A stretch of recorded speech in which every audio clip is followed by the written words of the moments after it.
Good evening, good evening. God bless you, God bless you. Welcome to Spilling the Tea at 10 on Word at Night. You know the word of the week. The word of the week is temptation. Temptation. Okay, and tonight we're coming from 1 Corinthians chapter 10, and we're going to be starting at verse 12. Okay, 1 Corinthians chapter 10, starting at verse 12, and I am reading from the New King James Version. Okay, all right, pull up your Bibles, use your phones. Hey, come on, before we put our head to pillow, let's praise the Lord. Let's learn something from Him.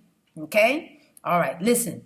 It says, therefore, I'm reading from the New King James Version, therefore let him who thinks he stands take heed lest he fall.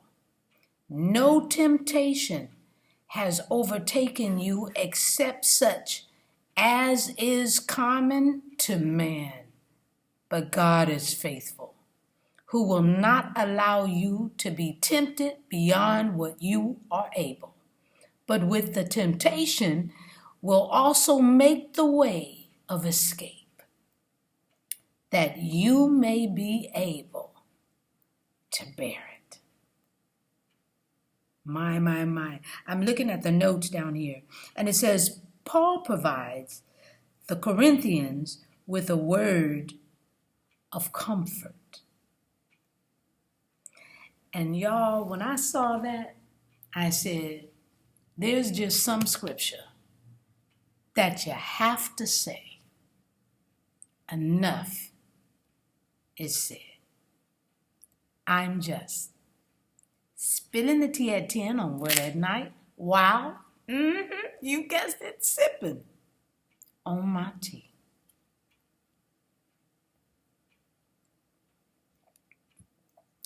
Pondering on the Word.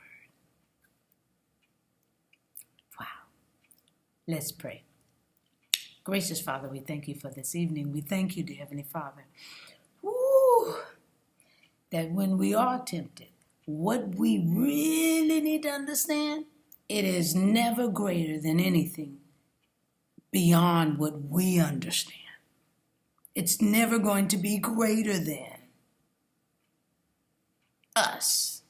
So the temptation really can't win when we stop, think, and pray, and allow the Holy Spirit to lead us and remind us the words of Jesus so that we know we'll be okay.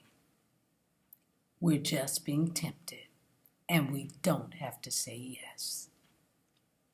We don't have to yield to it. We can stop, yield to temptation. We just don't want to accept it, grab it, follow it. So help us to kick back, think Jesus, and move forward. In Jesus' name, amen. We can bear it. It's never more than what we can bear. Yeah. And we've got something that has bared it all for us. So we know Jesus is powerful. Woo! Enough said. I'm going to be drinking my tea and pondering a little more. I'll see y'all tomorrow night right here on Spilling the Tea at 10. God bless.